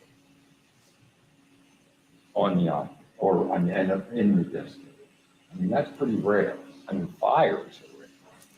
And I think we're basing our decision on something that it could be happening right now, but it's probably not. So that's why I And asked. this engine, it's not exactly what we want, but it's what we wanted when we bought 32, pretty much. The bigger question. And no one can guarantee, and as he stated, we're gonna, if we pass on this now, which is our decision, we're gonna end up with a lesser truck costing more money. No matter what. And okay, well, yeah, we want this stock truck, so we want this added on. That, they're gonna say, no. Yeah, you can have that one or that one. Our only option is gonna be what color. Pretty much. Other than that, you get what we have. Maybe next year. I'm in favor. The thing with the ground ladders, the other question you have to ask is how often do we put ground ladders up when we're fighting fires on upper floors? Because that's every time. Right. And when, you know, when that situation goes bad, I mean, I'd like a ladder that makes it to a third floor window. If And the that's ladder- where I'm working. So we're gonna have 2 ladder trucks. Well, today we'll have 1 from somebody else. But we have one right now that can do. And Yes. And our la- departments on either side have them as well. Yes. I mean, it would be, I'd be having a whole different train of thought if we didn't have anything that could get up there. I'm not disagreeing, it's just, it's kind of bird in the hand is worth 2 in the bush, or is it? I don't know. Any other discussion, questions, input? I mean, what is the cost, the extra stuff that's on this truck that wouldn't be? I mean, what's the cost differential? You said about What would 100, we- about what would we 100,000, add? Sorry? about 100,000. A little over 100,000. He said if he priced it out, And would we add those things on a spec, on a truck we were building for ourselves? Not the coffin box body. That's not a spec body, right? Or stock body. No, that mean, Good. this truck actually has the same body as the engine 32 is. The odds for that is way out there. Yeah. We would normally not build Yeah. that body as a spec truck, or as a stock. Right. On a stock truck, are the options for the seam lights and stuff in there available? That type of body, we call that a rescue bumper. It has more compartment space on it. But for a stock unit, normally, like I said, normally they want a deep content the truck. This was spec for a customer in the Northeast. Something with building, I don't know exactly what happened, but it's never, I mean, they've never had the truck was just being finished in the factory, but it was their spec. So it has. Normally, we don't put that many, like a sea light in this truck, the sea light around the truck, it's got more sea lights, I mean, it's got a lot of sea light on the truck. On a stock truck, you want, it's like when you go into the Ford dealer, you know, if you look at an ad on TV and they say, I've got this truck for $39,999, right? And you go there and you go, really? It's a 6-cylinder with a 4-speed behind. But I have the, truck that's more money that you're probably gonna buy. A stock truck, the idea of them right now is to get them through the plant quicker so they decontent the truck. So we can get them out and sell them. I mean, the reason we're 42 months behind is because we have 700 trucks on order. That's why we're 42 months behind. So we gotta still build those trucks for the people who order them. But the stock trucks are being built, they're being built by a separate crew, same facility, in the same facility, but a different crew. And they're just a decontented truck. I And mean, I can't put options on it. Right. The options would have to be done, just like this truck, it has a foam cell on it, it has a 30-gallon foam tank, but it doesn't have a foam system. But my dealership here, we can add that if you wanted a foam system. We can't add a foam tank later, so on a demo truck, they put a foam tank on it. So there's something I can do on a truck locally, to add options to it. Unfortunately, changing the ladder tunnel that's way too much. So for me, like you mentioned, okay, it has way more seam lighting. I don't know, that, I'm not a firefighter, I don't fight fires, and especially not in the dark. It's dark on this island. That catches my ear. Anything that we can do to put light onto a scene or light on something at this point, to me, that might be even more than the ladder, because it's pitch black on this island at Yeah. night, and it's not gonna get any better fast. So every truck that rolls to the scene has scene lighting. Right. I've done trucks where the lighting is so bright, I mean, actually put too much light on it. Can you add additional scene lights if you need to? Sure. Okay. So, and Dave talks about the foam cell, for example. It's very typical to build a 30-gallon small foam tank in so you can proportion it and it's made in the system on the truck. For us on the island, we don't put foam cells on our trucks because most of our need for foam is at the end of a dock. And the foam, the piece that mixes the foam and the water has to be within a certain distance to the actual fire. So we don't bother putting foam in the truck. So that's what he's talking about. It's got a lot of features that make it very marketable, but they're extra features that we wouldn't, if we were building a truck today, we wouldn't order. So that, for those reasons, that's why my recommendation was to forego on. I guess at this point, we can talk this thing to death in the minute details, but does anybody want to make a motion for purchase of the Sutton? I'll make a motion to buy the engine we bought. Do we have a second?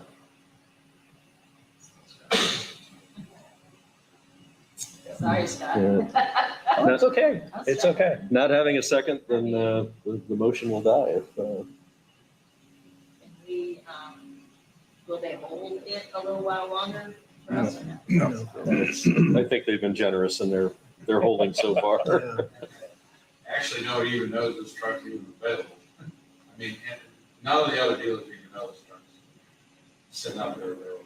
So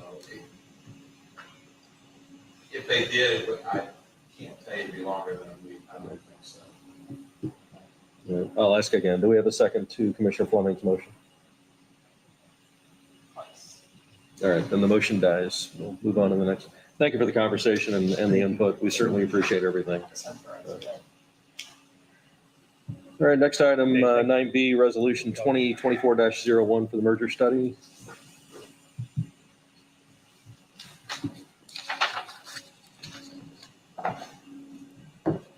So last board meeting, you guys made a motion in support of conducting the study and moving forward with that. At that time, legal counsel for Iona was drafting up a actual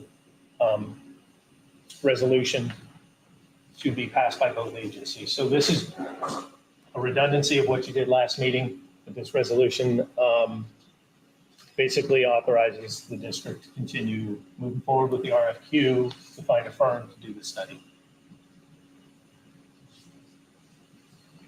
Only question I have, Chief, is a similar resolution being adopted by Iona? I'm sorry, yes, they had their board meeting yesterday, I believe, and Was passed adopted. their resolution. Questions? Discussion? What's the anticipated cost for the RFQ? I don't know. But we don't have a ballpark I at this don't, point. I'm thinking we're probably talking 100,000 for the study, and we're splitting it. Length of time, you think, for the study? I would expect it to take a year at least. It's going to take some time. I think this study will be, that they're going to have to evaluate both agencies, kind of look at all aspects and pieces, and then look at what a new agency would look like with both of them being, consolidated into it. It's going to take some time. There's a lot of parties involved and a lot of interviewing and work to do. And my last question's for Mr. Salzman. How much of this resolution is going to need to be recited to move forward? Title. Just the title, okay. Okay, I do have a question. Have you seen the resolution from Iona? Actually, Mr. Salzman and I and Jane we're working on it. And they, Oh, the resolution. The resolution, Yes, yeah. this is. The same. it's the same one. It's the same one. Okay. I was just questioning the use of the Adam Latano's name in a resolution. That seems relatively different than the ones I've seen in the past. I think it reflects the reason we're at this point. Yes. Well, I know that, but I reviewed it, I didn't draft it. it surprised me that the resolution would have his name in a, It should be in there. He's the one who's Well, I making know. everybody go down this road. I understand that. It surprised me, let's just say It's that. costing us money, taking away Please. from a new fire Yeah, truck. I mean, we like to, Well, I know the animus is let everybody there. know why we're doing it. I get it. I'm still not okay with the whole situation. I just said I was surprised. That's all. I didn't give any, Any other questions on the resolution? All right, I'll introduce it and make the motion. Resolution number 2024-01, a resolution of the Board of Commissioners of the Fort Myers Beach Fire Control District authorizing a joint request for qualifications, competitive selection process to select an independent expert consultant to perform a study of the feasibility of the merger of the Fort Myers Beach Fire Control District and the Iona McGregor Fire Protection and Rescue Service District, providing for severability, providing for local construction, providing for scrivener's errors, and providing for an effective date, which will be today. And we will do a roll call vote. Okay, I'll second that. Thank you. You're welcome. Important things. Commissioner Nickel, Yes. Commissioner Fleming, No. Commissioner Lezak, Yes. Commissioner Wood seconded. Yes. I introduce, I'm also a yes, passes 4-1. Thank you. All right, moving right along. Item number 9C, purchase of 1101 Shrimp Boat Lane. Chief? Thank you. We are excited to say that we were able to come to agreement with the seller to purchase land at 1101 Shrimp Boat. It is slated to be our admin and training facility area. This piece of property puts us in a commercial area, gives us water access for, in the future, if we look at a boat or work something out, Sheriff's Department, Fish and Wildlife. It's a nice piece of property. So when we entered into this agreement with the seller, there is a building that straddles the property line, and that building has a history of open code violations. And so for that purpose, in the listing on the property, that building was slated to come down as part of the sale. So with that building being crossing the property line, we also took time to reach out to the neighbor, Mr. Erickson, who runs the Erickson Jensen Shrimp business next door, and talk with him on the building because it straddles both the property we're looking at and his property. So at this time, you have a contract in front of you that includes the contract to purchase with a timeline to allow the seller to complete the demolition of the building on the property. Great. Any questions? I have one. Commissioner Wood? On addendum 1, additional terms of the contract, the second paragraph, it says that if the seller fails to obtain a certificate of completion from the appropriate governmental authority, seller shall have the right to terminate the contract, and buyer shall execute a release. So if the seller doesn't fix that or take that building down in time, then he can stop the sale. Yeah, so That doesn't seem right. Seems like, Well, go ahead, Chief. the reality of it is that the building has code violations, so the seller has to work with the county. And one of the other agreements in there is that they will satisfy or make good on all the open code violations. So they have some work to do.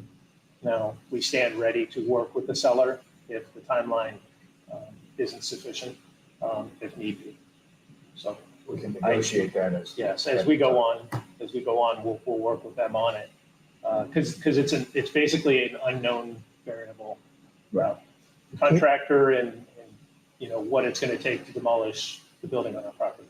can't the seller, according to this, the seller can just drag his feet and then say, well, I didn't make it, so the deal's off.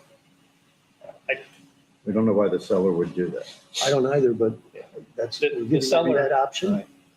We don't want to get involved in the seller's code issues and all those other things. If they can't make it and get it done, then We'd rather not mess with it than anyhow. then it's not worth it for us.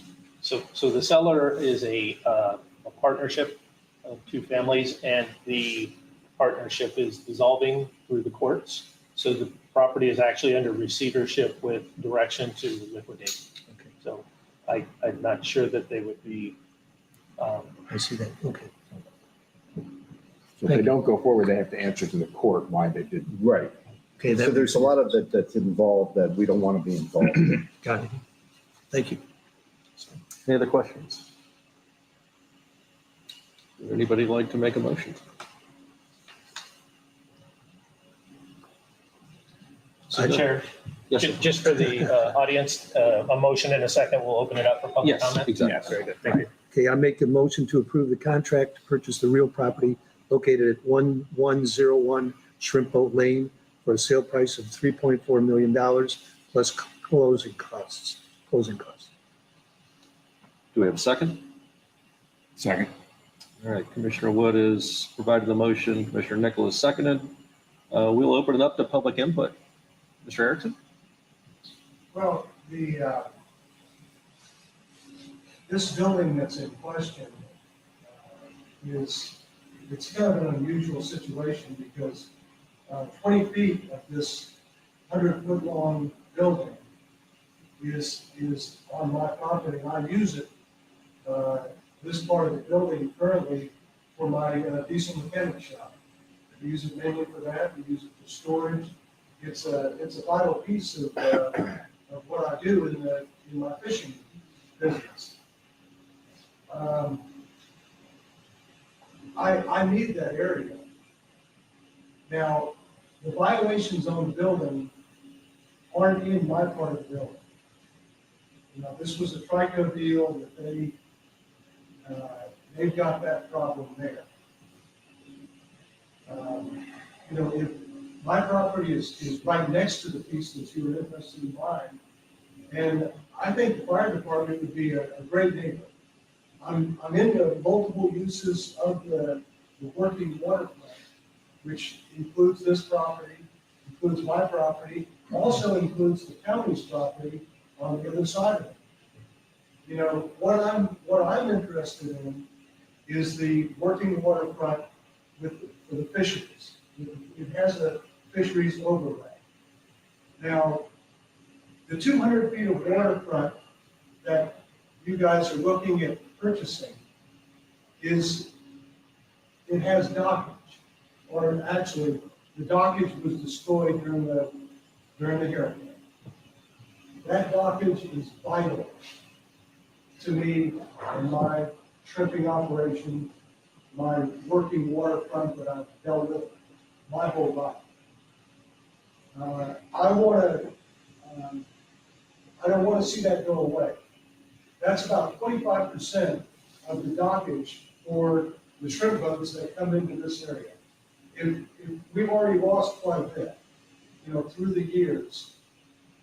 That's one reason that we have this fisheries overlay to keep what we have and keep it ongoing. It's a very sustainable industry. We have more shrimp now than we've ever had before. It's an annual product that renews every year, actually multiple times through the year. We want to keep doing what we're doing.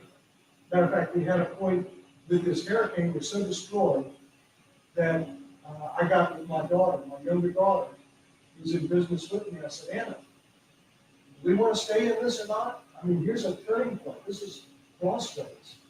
Do we want to stay or do we want to sell out? We've got a valuable piece of property. She goes, Dad, I want to stay. I'm in. You know, I have no choice. So anyway, what is important to us is that the dockage in front of the 200-foot piece is that it is maintained for us in the shrimp business. Now, I am willing to sacrifice my 20 feet of my building, let it be torn down, but the trade-off would be is I need that 200 feet of dockage in front. Now, I understand that you guys are interested in having a boat, a fire boat. I think there's room for that. We're interested in the deep water out front. There's room on the inside of the dock to put a fire boat in there. So I think we can be perfectly good neighbors. I think we can have multiple uses going on. It is an industrial area. Scott tells me that you guys are interested in an administration building and then a facility to train your people. I think that's a good mesh for what we did. But the dockage on the front of the property, that's critical to me. So I can assure you that if we can get this dockage thing worked out, and I have the assurity that I will have this dockage, then the building can be taken out. What are you gonna do about your machine shop? Well, Scott tells me that there's another metal building on the property. And as I understand, that would be of no use to you guys either. There's a possibility that, take that building down, give it to me, I'll erect it on my property. I've got an industrial development plan that has footprints for a building that size and even larger. So I believe that the permitting could be done, and I could utilize that building for my maintenance shop. Any other questions for Mr. Erickson? Chief, comments? No, I just want to thank Mr. Erickson for the time he took with you and I to show us around his business and meet with us. We did have a follow-up meeting regarding, I had asked for a follow-up meeting trying to put Mr. Erickson with the seller and work out the demolition of the whole building versus trying to create a new bearing wall to hold up his remainder of the building. I thought it would be a cost savings to the seller and a benefit, at no cost to Mr. Erickson. All the, the code violations on the building, there's 3 different ones, and it talks about the building having been added onto without permits and things of that nature. So I don't know how those violations were applied to the whole building, and this building actually is charged to both properties on the tax rolls. It's a very odd thing.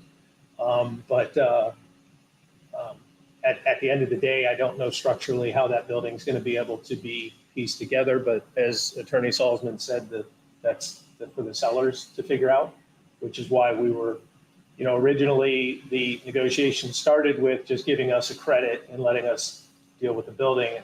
I felt it important that the seller rectify this before we take ownership. So those are factors that Mr. Erickson, as the neighbor, has to work out with the seller. As far as the waterfront, there is a submerged land lease that comes with this. It's due for renewal on November of 2024. And I am going to talk to the state on that to find out what it even looks like. Now, if we could work out a lease with Mr. Erickson, I don't know as a government entity if we would have to announce it on the open market versus dealing directly with that party. So there are a lot of variables. The question was asked, can I come today and make a recommendation one way or another? And I just don't have enough knowledge behind me yet on the submerged land lease to know what our options are on How that. does that work? Is it renewed every year or? It renews every 5 years. Yeah. Every 5? Yep. And then is it open to anybody to take that, or is it just the adjacent property owners? Like, how do those work? Again, so that's one big question I got to ask the state about, because it appears in the submerged land lease from reading what I read of it, that you have to have an adjacent to have, that's one of the keys. Otherwise, anybody could buy the entire waterfront for high price. Okay. So I believe having adjacency to that waterfront is a critical piece of being able to lease it. Can we sublease it? There's an annual cost. Right now, it looks like it's about $5,000 a year to the state just to maintain that submerged land lease. So I have my property right next to this property we're talking about has a submerged land lease. We've had it for years. And we have, it's set up for a number of boats. And it's a certain number, like the 200 feet would accommodate 8 terminals. Now, if there's something in there, you can only put 8 boats in there. If there's one fire boat, that means one less tugboat. on that submerged land base. Hmm. If it's a canoe, that qualifies as one boat, so you have one less. I need to have, I'm willing to compromise on 7 boats and have 1 fireboat in there. You spoke before about other agencies having boats in there. I don't want to have all the space available, for the shipping industry, eaten up by municipality boats. Mhm. I have to have, before I would let my 20 feet of this building be torn down, and I've got to protect my property rights, is that I need the security of having that dockage area secured before that building is taken out. And so, it'd be in your guys' hands to give me that security. The attorneys that we met with, Scott, they said that it's pretty much a simple thing to make that happen. But I would have to have that security of that dock space before I would let my part of the building be torn down. So, I think Mr. Sullivan could probably speak to this, but I don't believe until we're stewards of that land and have control of it as an owner that we can make any agreements. That's true. When it comes to leasing or permissions or intents. I mean, we could make a tentative, we could draft a tentative agreement, but we can't. But we it's can't not do gonna- that right, today. Right. I mean, I'm all in favor of being good neighbors and trying to assist all of the industries on the island. It's, because of all the other hats that I wear, it's what I do. I have no problem sharing dockage space and having an arrangement that benefits everybody in the community. We are not sure what we're gonna use those docks for yet, but, or how, or, if when. So if there's a need out there that somebody like the Ericksons or the other groups can use, if this property becomes ours, I wouldn't have any problem working out some sort of agreement that's mutually beneficial for everyone. I would ask that if the sheriff needs to tie up, that if they're allowed to tie up there, if the need of fireboats down there, and they need to stop in, they can come in. I mean, I don't even know what that looks like yet, so I've got no issues with that, and I think, we do have a duty as an organization in the community to help other community members, and I think that would be helping you guys doing something similar to that. I know you need your machine shop. I have no problem trading a building for machine shop. What I don't like is I don't want to put us in a position where we're going to be held to an agreement that we can't even make yet, because legally we don't own the land yet. Once you own the land, you can make that, we can have a tentative agreement, but I'm totally amenable to being a good community partner and providing the shrimp fleet what they would need, especially when we're not going to be using that at all in the beginning anyway. It's going to be a year before building's there, a year and a half, maybe 2, who knows? And, we've talked about fireboats on and off the whole time. There's a lot of heated discussion with the residents, whether we should even have a fireboat or not. So that's something that it doesn't exist right now. So we do know that exists. We do know the community has that need. I would have no problem working on an arrangement with that. With the building, I mean, that's out of our control. That's the owner of the property currently. They own that building. They're the ones who let it get into that condition. They're putting the Erickson family at risk by allowing their portion of that building to be put in that condition. I find that egregious personally. I'm glad you're such a good neighbor. I don't know that I would have been so kind to let that building go like that, knowing that part of it's on your land and you're stuck with it. That to me is frustrating. So in any way we can help with that situation, I get it. I don't want to be held hostage with it, but at the same time, I'm certainly sympathetic to the situation you're in. You've got to use that for your business. You need a machine shop. You need a place where you can work on those boats. I'm not acutely familiar with what you do, but I know what you You need do. that dock space on the outside. Yeah, and again, I would have no problem making arrangements with that. That's just how I feel. I'd like to hear how you guys feel. So were you saying that the dock space on the outside will hold eight shrimp boats? It's And the then- submerged land lease. Okay. Gives it where it can hold 8 boats. It has slots specifically designed. Scott can show I have you it, the bro. mapping of it. Yeah, I'd like to see It will explain it better, but it shows exactly where the boats would be and provides that space for each one. It's basically from the dock out 60 feet. So, and that accommodates 8 shrimp boats.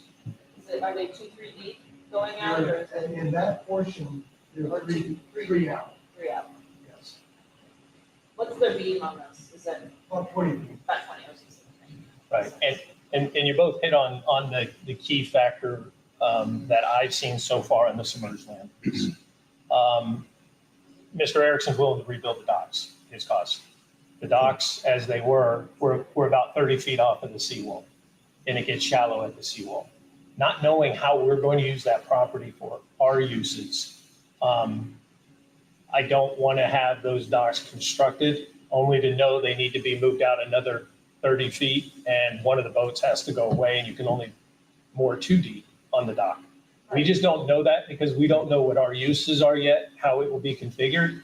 So for those reasons, I mean, there's a lot of work to do before I could even come to you and say, I recommend that we enter into, a lease, and that the dock needs to be 20 feet further out than it currently Have was. to be, because are they gonna change the rules on on how we build docks now out there? Who knows? Sure. I don't even know if you have any. So, I mean, I rebuilt my docks, and I did it under emergency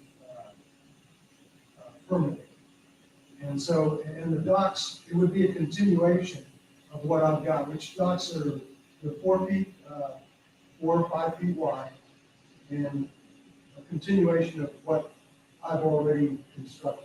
Right, you would have to find out if that dock would be allowed to be rebuilt under the same Again, emergency. I have to talk with the state. Yeah, there's more homework, there's more homework to be done for sure. I mean, I would like to see if we do continue forward, I would like to obviously work with them and make sure that we take care of all the community members. To me, that's not a deal breaker in my book, but that's personal. I'd also like to make sure, though, that we do have an option for fireboat. If, I wouldn't want to, That would be in the Preclude- no, language, we would right, have to- whatever language. We would have to do that as a condition. Any other public input on the purchase? One thing, we kind of, because Scott and I have discussed it, and it's kind of a catch-22 in that I need to have the security that I will be able to park my boats on that dock before I'll let my part of the building be torn down. And we can't guarantee that, sir, Well, unfortunately. I know There's no way to do it. I mean, we're discussing purchasing of the property today, and then down the road would be the discussion. Even if I drafted an agreement today, you would Right. still have to vote at it at a public Because the- meeting, and the and contract has you're to not be- going to vote on it, right? right. We're talking, probably 6 months before closing, so we're looking at least 6 months down the road Yeah. before we could even begin to have the discussion. What's to stop the seller currently from tearing down the portion that's on their side of the lot line now anyway? That's the plan that's moving forward. I mean, they could just go do it, I'm surprised they hadn't. Well, the problem is that if that part of the building's torn down, my part comes down too. Right, so they would have to do something to it to make sure they stabilize your side of the building.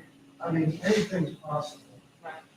but Would you be amenable to them doing something, this is just a hypothetical, I'm not the owner of the property, so I if they stabilize the building and I don't think it's, like I said, anything is possible.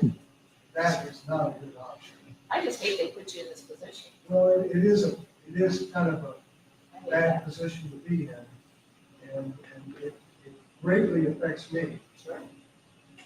and I would be, I kind of see it as 2 different issues. I mean, I see the building problem is an issue.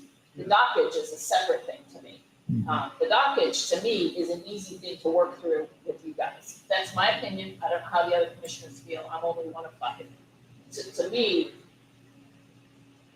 the buildings and that's the seller's conundrum that they've created for themselves through the year. At the dockage, I think is something that's totally doable and workable and feasible, and I don't like to see one being mixed with the other, because I think that's, you know, now you're down the building that maybe we could trade you for or give to you and you can use that. That makes more sense to go with the building issue. So buildings over here and docks over there. It's just kind of how I think it would be cleaner, but that's, Well, you guys don't want to buy that property until that building is gone. well, they have to take it down before you can clear title on it. They've got to rectify all of those Code those code violation. violations. Thank violations, you very much. So they either fix the code violations or take the building down, but you guys don't want to, you don't want to buy that property unless that building is gone. Well, we can't. We won't get clear title. I mean, that's just you can't. To get clear title, they've got to have all code violations have to be cleared too. So that's out of our hands. That's kind of the seller's conundrum. In my limited history of buying and selling things, but Well, how do I get the security that I will be able to have use of the dock space before my part of the building comes in? I don't know, you get that from I anybody. defer to Mr. Salzman, actually, because it's a legal. I can't give you that with us as a security. I can't. government entity. Yeah. It's a legal issue.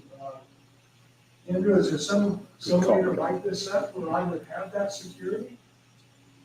I can't give you legal advice because this is my client. We could draft something up, but I would have you talk to your own attorney to see about how comfortable you are with it. I mean, I can't bind this board to do anything until the ownership has occurred, and we can't do the ownership until it's cleaned up. But the problem is, Could the I seller, can't give you legal advice, but there's a problem trying to bind a government agency in certain circumstances. could the seller give him, could the seller give him something that is a good faith, something? There could be good faith. I'm not concerned about that, but he's asking for, I think, if I was representing him, I'd be asking for, concrete security. I'm not sure we can provide that. Now, there is a possibility, I'm just throwing it out there in my mind, of a tri-party agreement that we might be able to look into with the seller. Well, something, if this happens, because Right, that's what I'm the building thinking. is totally torn down. And of course, I've got to be assured that you will buy it.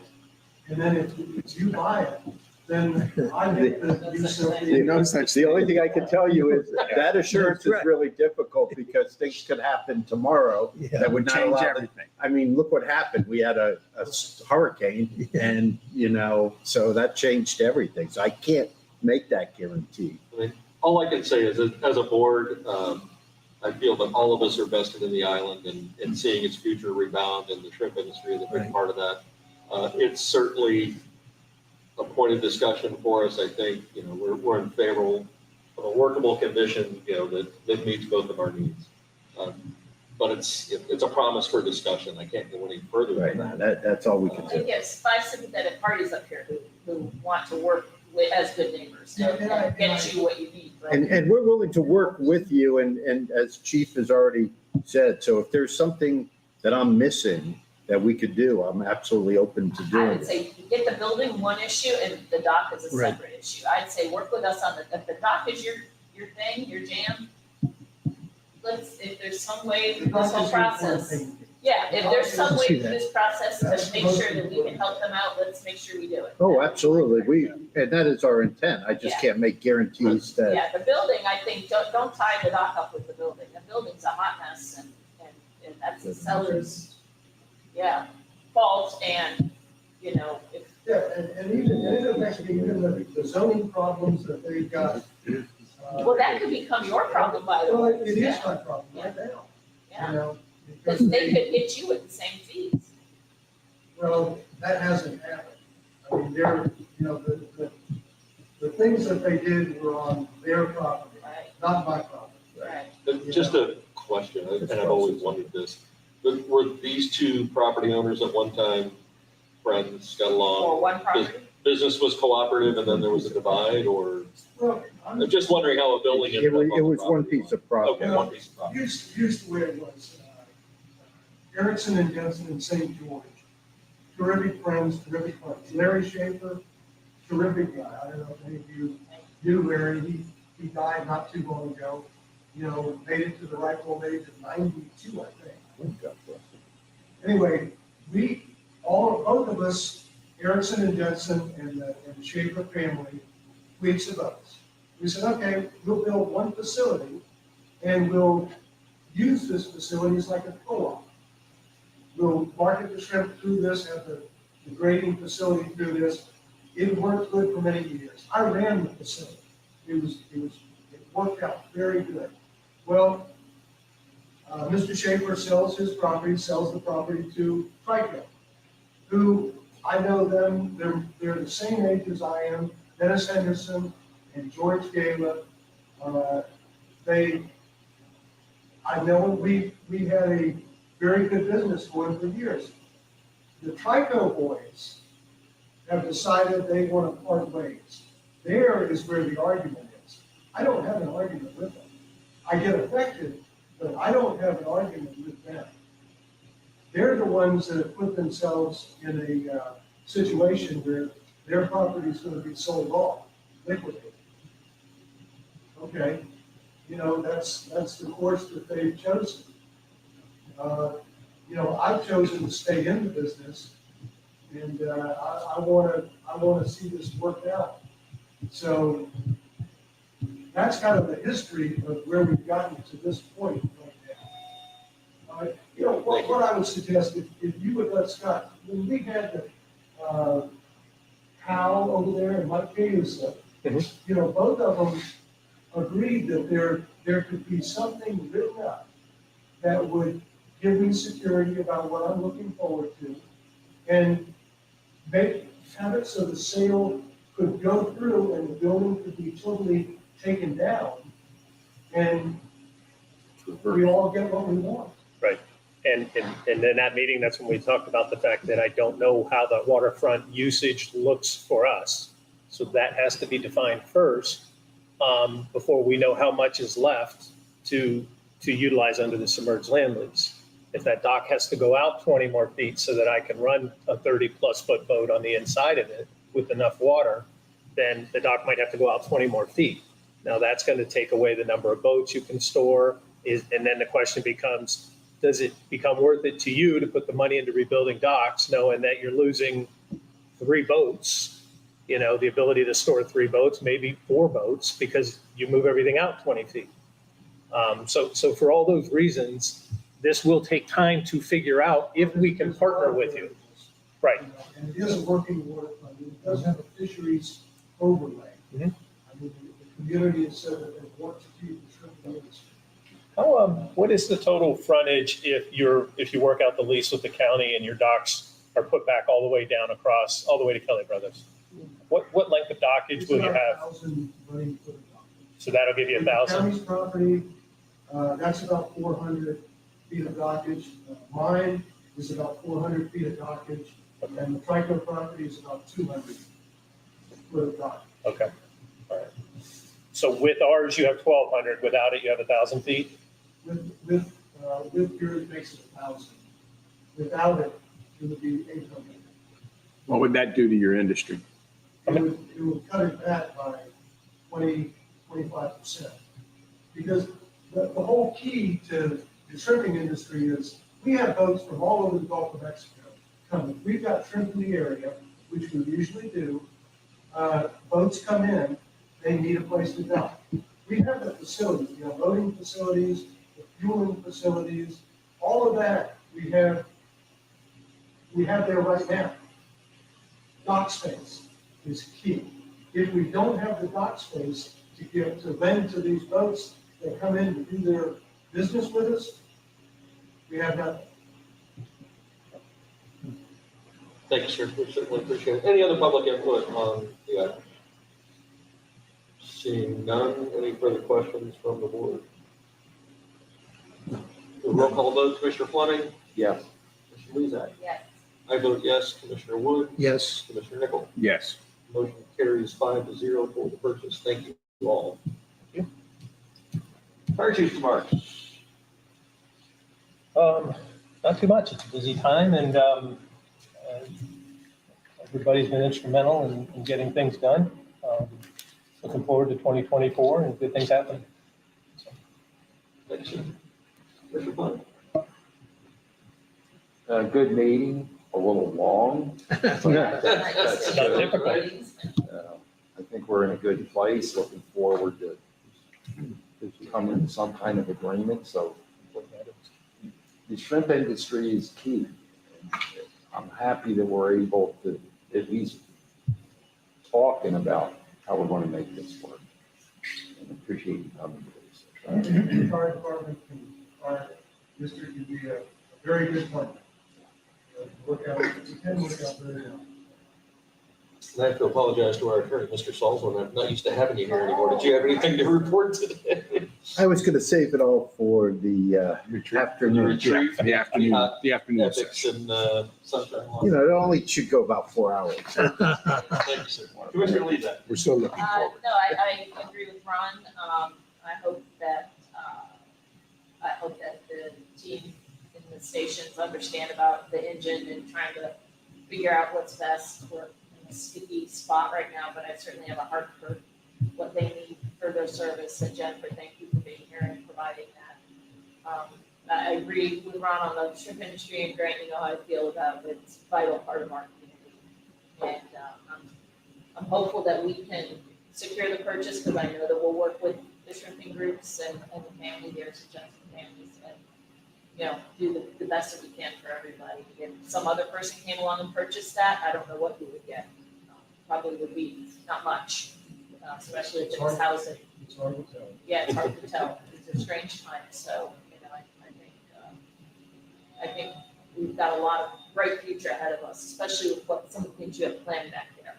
And to me, that is a working waterfront, and it should be shared with the public. The public should be able to go back there, you know, visit our headquarters and go and visit shrimping, and they should be able to walk along those docks and see what's going on with that. To me, is a bigger part of the vision for San Carlos Island and for Fort Myers Beach and my community. So I'm excited about that. Looking forward to the retreat. Thank you for everything everyone is doing. Is that it? Mr. Wood? You've just about covered every possibility, except I know what I want for lunch. Shrimp. Sounds great. Thank you, sir. Appreciate your time. And thanks to the firefighters and the excellent dialogue we had today. Appreciate that. Made the decision very tough, very tough. So thank you. Mr. Nichol?